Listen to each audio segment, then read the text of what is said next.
वैदिक पर्सपेक्टिव के इस YouTube चैनल को सब्सक्राइब करें, वीडियो को लाइक व शेयर करें।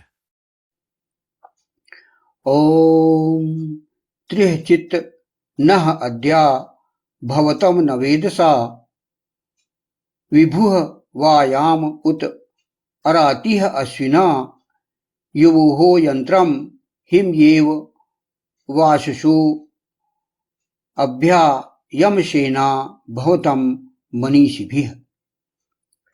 त्रिसप्त ही हमारा, आज ही हो तुम दोनों नवेदस, व्यापक हम तुम दोनों का परिचालन करते हैं और आय पंचमास।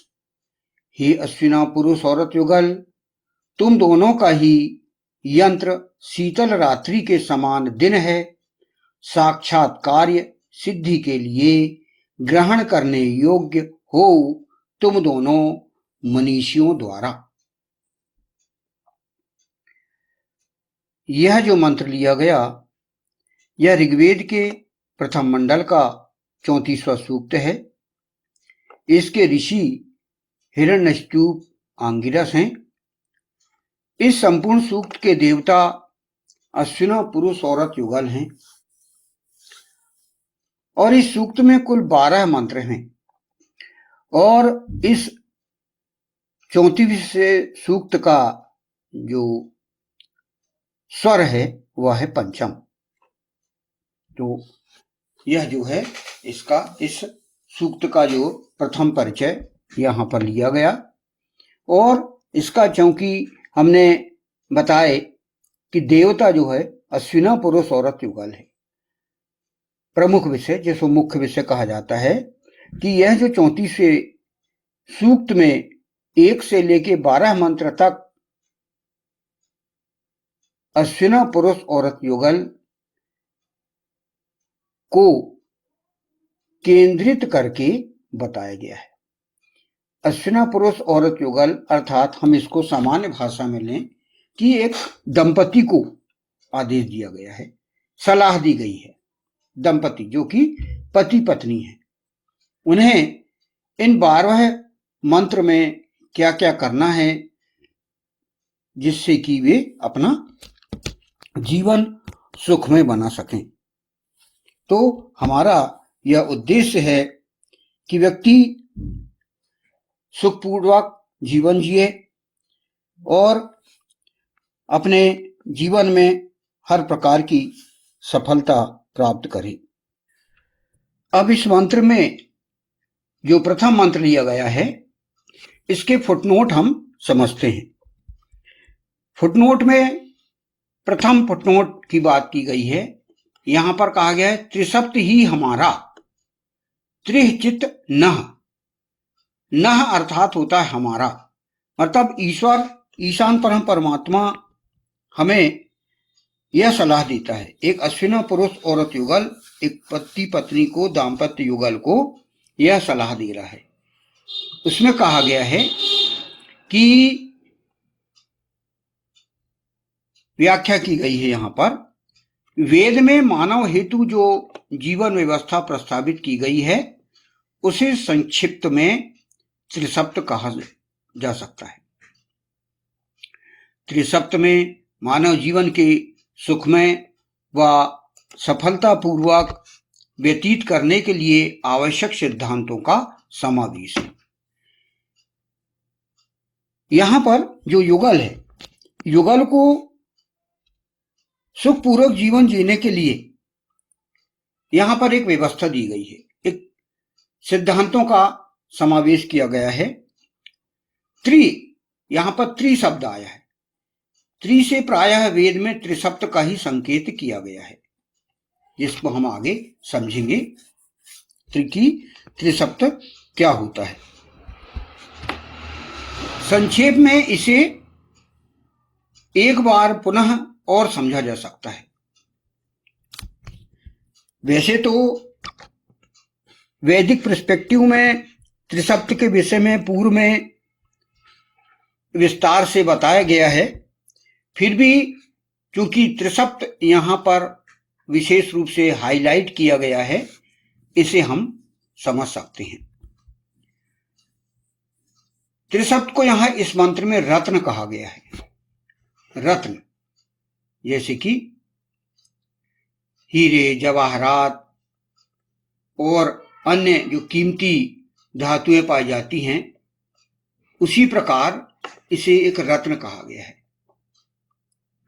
ईश्वर या फिर ईशान परमात्मा ने समस्त मेधावियों एवं विद्वानों के लिए त्रिशब्द का निर्धारण किया है। ये 7 रत्न प्रजनन कर्म करने वालों और यजन करने वाले सबके लिए अति अनिवार्य हैं।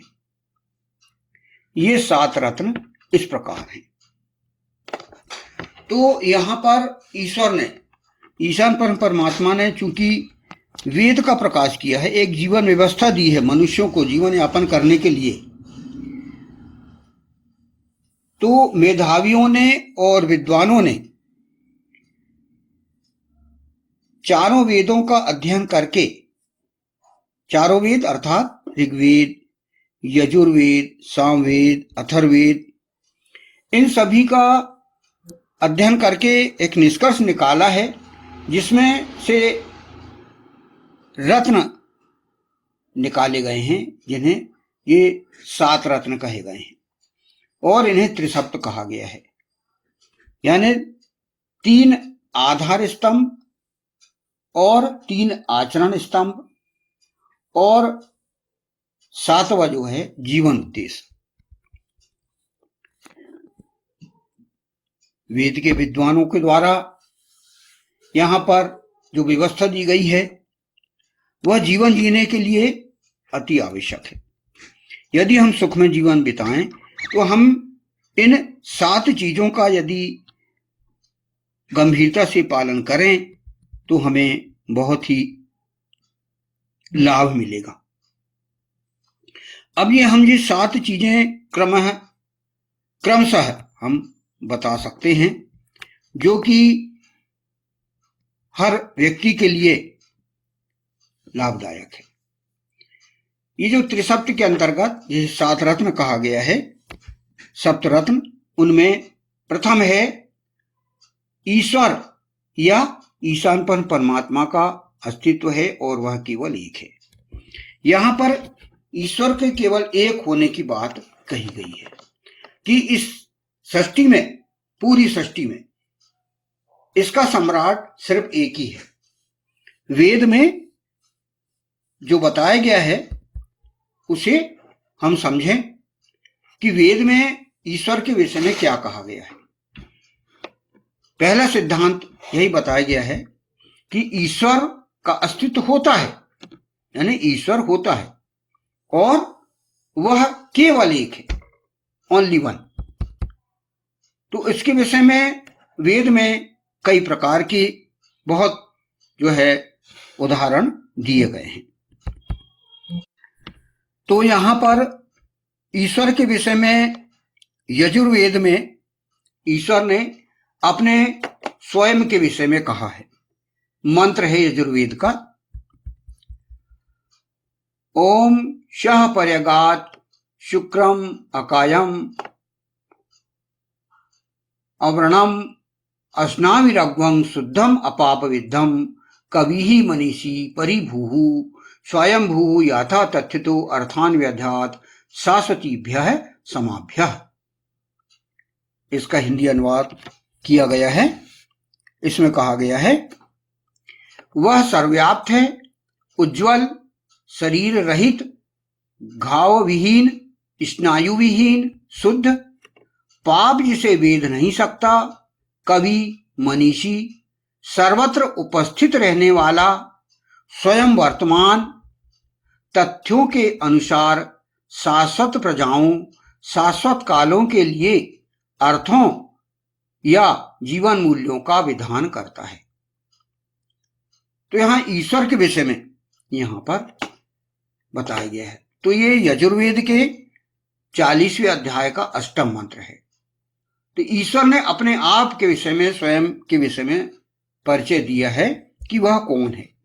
इसकी 11 विशेषताएं हम अलग से इसको समझ सकते हैं कि वह सर्वव्याप्त है, वह उज्ज्वल है, अर्थात एकदम वाइट है, सफेद है, वह शरीर रहित है, अकायम कहा गया है, शरीर रहित, शरीरहीन। फिर उसे घावहीन रहता है वो, क्योंकि जब शरीर ही नहीं तो घावहीन, घाव उसको होता ही नहीं, लगता ही नहीं। स्नायुहीन अर्थात स्नायु कुछ, जब शरीर नहीं है तो स्नायु भी नहीं है।